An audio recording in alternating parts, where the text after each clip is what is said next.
Good morning, fellow constitutionalists. These are my morning thoughts for January 8th in the year of our Lord 2016. Folks, this week has been a crazy week in Washington, D.C. It's been a crazy week throughout the United States. And why I call it a crazy week is because we're seeing, I think, maybe not for the first time, but I think people are recognized for the first time the overreach of the federal government. How the federal government in almost every aspect of our lives is overreaching. There's stories out this week about the EPA gobbling up land through the Bureau of Land Management on what they consider to be wetlands or streams or rivers. And folks, some of these streams and rivers and actually wet areas they said used to be wet haven't had water on them for over 200 years or better. For centuries, they haven't had water on them. And yet they're claiming by some misguided understanding of the Clean Water Act that these are waterways and they're allowed to take them.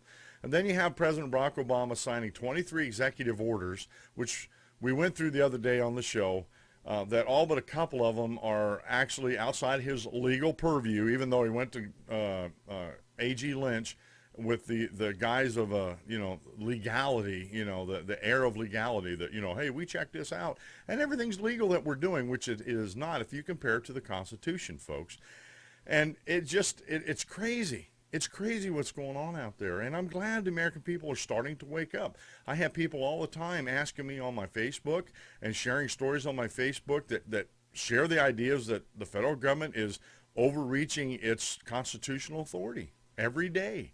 And folks, let me end this morning thought with another thought for you. Our elected officials, whether they're the local dog catcher or the President of the United States, are stewards of the people. What I mean by that is the people in our founding era created the United States.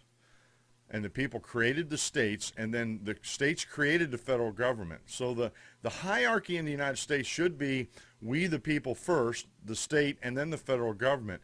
We are the grant creator, as it were, if you want to look that up. And the stewards are the keepers of that grant. They're just stewards of the grant.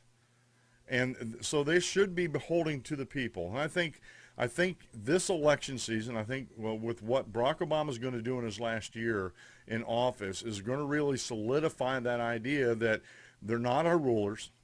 They're not there to control our lives. They're not there to do everything for us.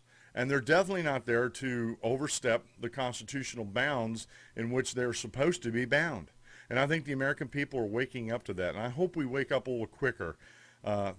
Sooner rather than later, actually, before we elect another president that's going to take us down the primrose path to socialism.